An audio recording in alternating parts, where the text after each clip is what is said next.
I'm David Burns, and I want to thank you for signing up to take this online queen rearing course. I think you're really going to like it. I want to start by giving you a brief summary before we get into all the details of queen rearing. So in this method of queen rearing, it's called the Doolittle method. It is a method that most people follow.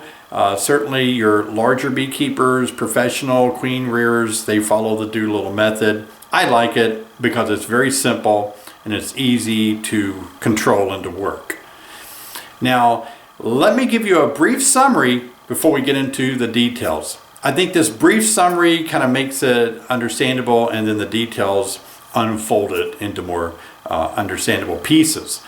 So simply put, this is just a really quick overview. Simply put, you make a very small 5-frame nuke of bees that are queenless, and they're made up of nurse bees between the ages of 6 to 12 days old that you brush off from colonies that have open brood. That's the nurse bee age. So you brush enough bees to kind of fill up a 5-frame nuke box. Don't let a queen go in there. Put a couple of frames of honey, a frame of pollen, an empty frame for them to stand around on, leave a space in the middle, and then you graft from your great colonies that you love so much, and you graft and put that larva in a queen cup and hang it vertical in that queenless starter hive. Those grafts stay in there for 24 hours to be fed royal jelly to start them. After 24 hours, you transfer them to a finishing hive, which is nothing more than one of your hives that has 2 deeps on it. You put a queen excluder between the 2 deeps and contain and hold the queen in the lower deep, so you can move your grafts after 24 hours from the starter hive into the top of the finishing hive, being protected by the queen excluder from being killed by the queen. You raise those up in that finishing hive until 13 days, about 10 days after you grafted, and then you move those to mating nooks. You move the little queen cells to mating nooks, and there the virgin queens will mate, come back, start laying, and then you can evaluate how well they're laying, and then you can use them or sell them. Now that's a brief overview. Now let's go into the details. Hey everybody, I'm David Burns, and thank you for joining me on our endeavor to learn how to raise quality queens. I'm excited about it. This is my third in a series of online beekeeping courses that I've created. The first one was basic beekeeping. The second one was spring management. And now this one is the how to raise quality queens. I do encourage you to consider watching all of these if you can. In other words, if you're just subscribing to this one on queen rearing and you haven't taken the basic beekeeping course, then there are some things that may not be filled in your mind. So you should consider at least getting the basic class, the basic course foundation under your belt. But maybe you feel that you do already know the basic things that you should know about beekeeping and you're ready for queen rearing, and we'll trust that you are. Well, I'm excited. It takes a lot to produce these online courses. It takes a lot of energy on my part, but I'm glad to do it because I really want you to become knowledgeable in beekeeping. There's so many new paradigms in beekeeping, and one of the new paradigms that we're facing is that we as beekeepers really should be raising our own queens. It's so important, and let me explain why. The old paradigm is that beekeepers had no control over raising their queens. Many of them would simply buy new queens every year, or when one failed, they would replace it with a purchased queen from across the country somewhere. That does work fine. I produce queens, I sell queens. So I do want you to buy queens from me. However, equally, I want you to be able to raise your own queen so you don't have to buy queens from me, because I want you to be successful. And when you purchase a queen, and I'll get into this later in future videos coming up, but when you purchase a queen, for example, you're going to pay $30, $40 for a queen. You're going to have to wait on the queen producers' timing for when they have their queens available. And you're going to have to deal with shipping, whether it's slow boat through the postal service or you pay extra to have it shipped overnight. There can still be negative consequences that affect the quality of the queen during shipment. For example, if it's too hot, the queen can be damaged, or worse, she can perish. And if it's too cold, she can be damaged or perish. So these things are always challenging.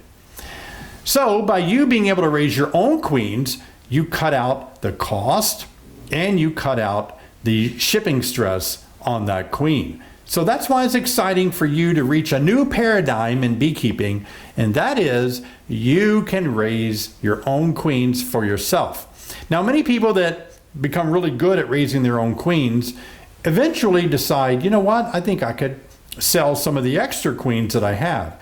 And before long, people realize they're making a pretty good amount of side income from selling queens. If you don't want to ship your queens, you can let your local bee clubs know that you have queens for sale. And so you're able to sell these queens that you're producing to some of the local beekeepers. And so you can make a little extra money and you don't have to worry about shipping them or having a website where you post, queens that are available and you have to pay credit card fees and all that. You may just simply want to sell to your club. Or you may want to go all out, start your own website, Bob's Quality Queens, and you might just start selling queens like crazy. Let me tell you this, I've done this for many, many years. The demand for queens is phenomenal. You will never run out of customers. It is phenomenal. I can never sell or produce enough queens to come close to meeting the demand of people who just call us and say, can I buy a queen? And so you can really make this into a small business for yourself if you wanted to, depending on where you live, of course. I live up in the north here in central Illinois. I can only raise queens about 15 weeks out of the year because of our climate, and because we have such harsh winters. It is hard to keep a lot of hives going that are dedicated to queen production. Usually that's done in southern states where the warmer climates allow more success in queen rearing, because you can manage small mating nooks longer because of the longer season. But that's something you can decide.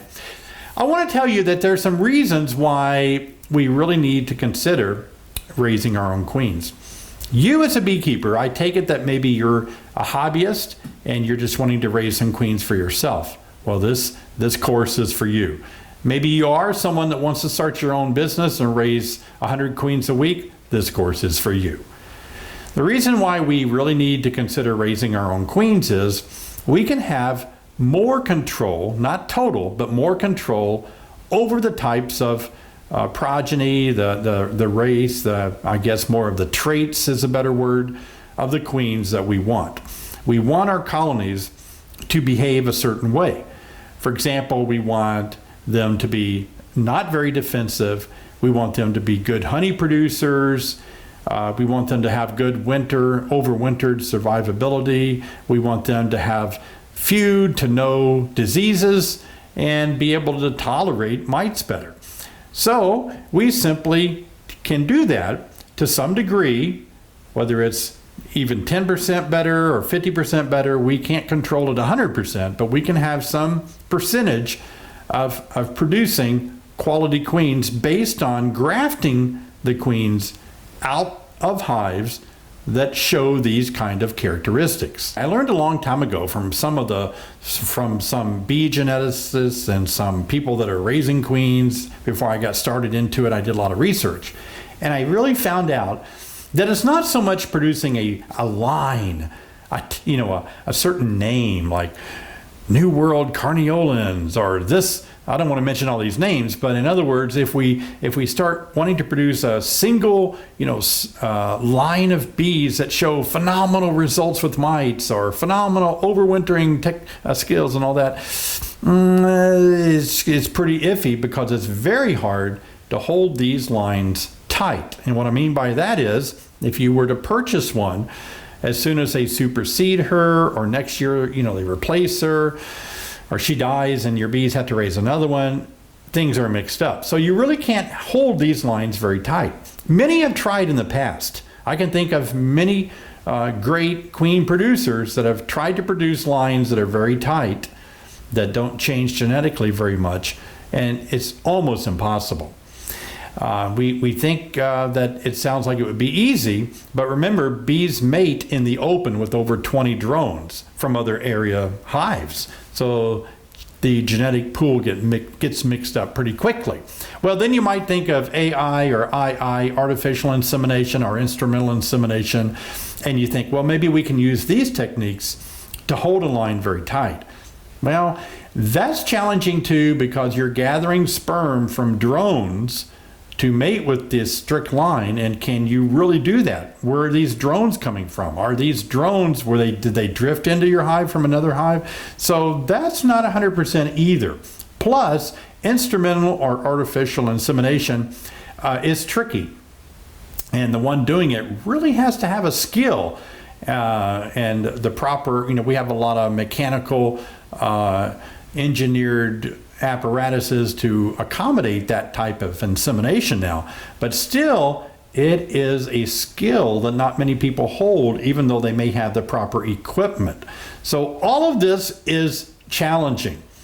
As a result of this challenge, I have found, as many others have, most others have, the best thing to do is simply find your best colony that you love. They showed all the traits that you want. Well, maybe not all, but they have many traits that you like. They didn't show any stress from diseases such as European foul brood, American foul brood, chalk brood. They didn't present any types of diseases like that. And they did not crash from varroa mites, even though they had mites. All bees have mites. They didn't crash. They managed their mites pretty well. You kept taking good mite samples and found that they controlled them well. And they produced a good amount of honey. I always like to think if a colony can produce 70 pounds a year, I'd like to put that in the gene pool.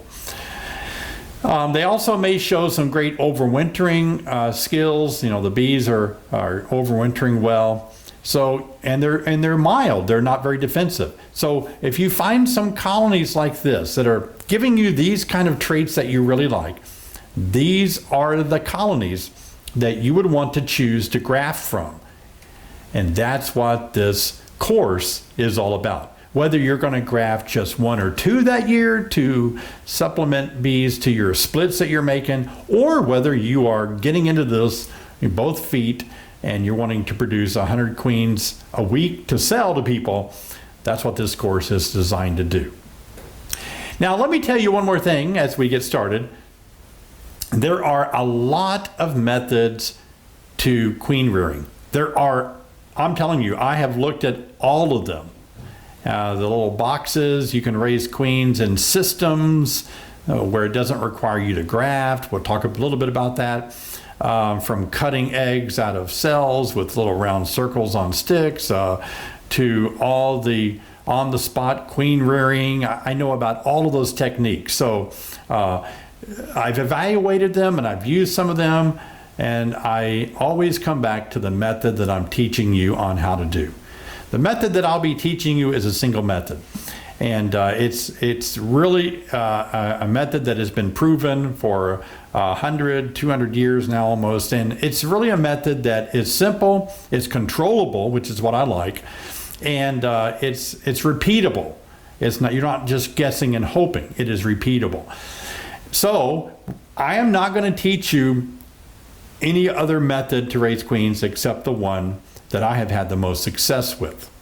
If you want to venture out, I would encourage you first, try it this way and raise queens this way first. And once you become well established in your queen rearing endeavors, doing it this way that I'll be explaining to you, by all means, experiment with different methods. But don't start experimenting now. That's the mistake that I made. I tried all the easy way out. I thought, oh good, I can buy this little system and not have to graft the little tiny larva. That did not work for me. It failed. I tried poking eggs out of comb. I tried slitting and cutting and hanging and all that. I don't want you to go through all that and be frustrated, because you'll just throw your hands up and walk away, okay? So let me walk you through and encourage you to do it this way. And then later on, if you want to experiment with some different techniques and approaches, by all means, you can do that. So I'll be focusing on one method, and that's a relief. You'll notice in all my courses that I teach, I understand that many of you are getting so many different answers to questions that you ask, and you don't know which answer to take. You know the old saying, you ask 10 beekeepers one question and you get 11 answers. And all those answers, they're not all wrong. Many of them are right. There's many ways to do the same thing. But some of them are incorrect, and they're based on old paradigms, and that's what we don't want to get stuck in. Because as the bees are changing, the environment of the bees are in now, the environment is changing. We need to change along with the environment, with the stresses that our bees are facing, to create a new paradigm to keep our bees healthy. And this isn't going to be an easy pill to swallow. Because we want to stick with what we've always done. Our brains always want to do the easiest things, the simplest tasks. But bees are faced with a lot of challenges today, and we have to have that new paradigm. And part of that new paradigm is not only raising quality queens yourself, but it's also you doing it from colonies that are showing good, strong genetic traits and characteristics at your local apiary, and then raising queens from those great colonies. That's the new paradigm that I want to challenge you to do. There's a lot of ways to do it. So, wow, am I excited about getting rolling here and teaching you how to raise queens. Queens are fundamental to a colony's survival and function. We know that. So in other words, you can feed them, you can buy a cool hive, maybe you found a awesome hive that somebody's really bragging about. That's one of the things you got to be careful about. We're in a time where people are trying to make a lot of money off these newfangled gadgets and ideas about a new hive and a new hive that does this or a new thing that does that. And we're suckers for that. That's the American way. We want to take a pill to make us healthier instead of eating right and exercising. We want to make one little change or buy one little thing so that our bees will be healthy and we'll have to do very little. And we just want to put them in a box, walk away, and all will be good. That's never going to happen anymore. So it does take us to a place where we have to do our part, and primarily the queen, and having a really high quality queen determines the health of the colony.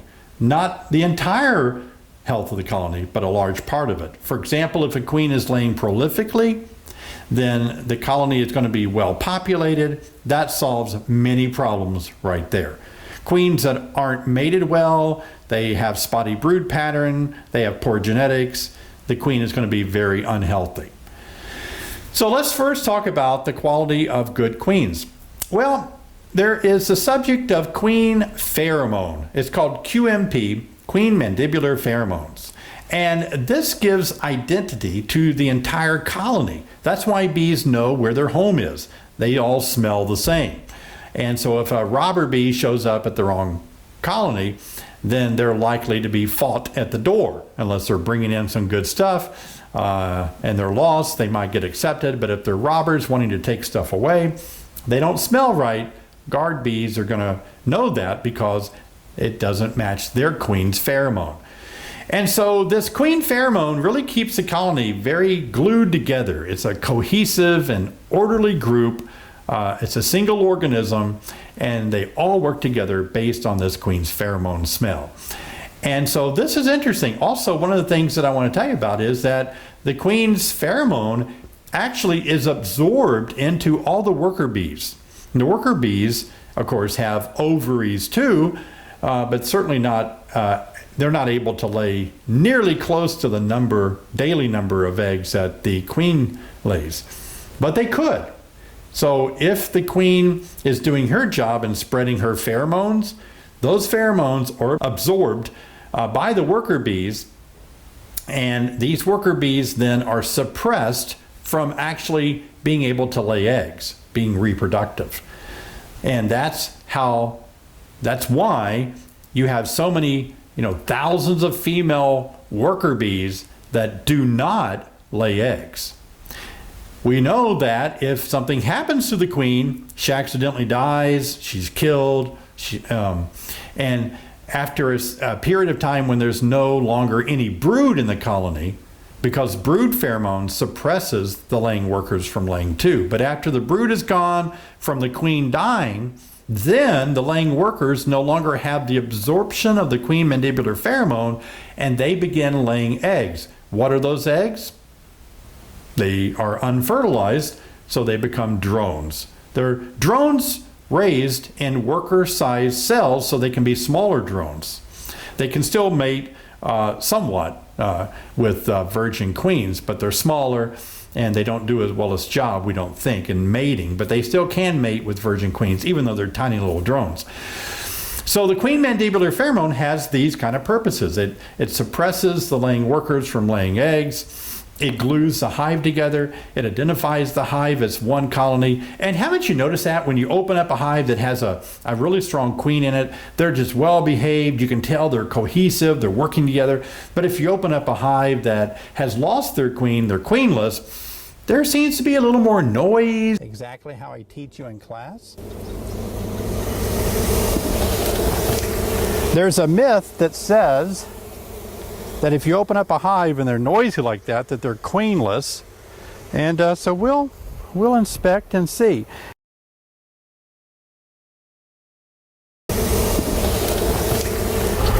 It appears to have larvae in that queen cup right here. Very young larvae down there, but it looks like royal jelly. You can see they're kind of taking care of it. So this very well may be a queenless colony right there.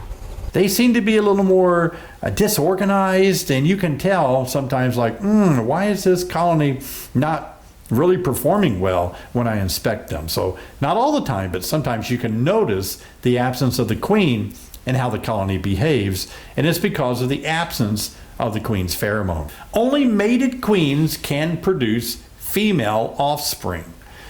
So that's important to realize, that if you want a workforce, only females are the workers.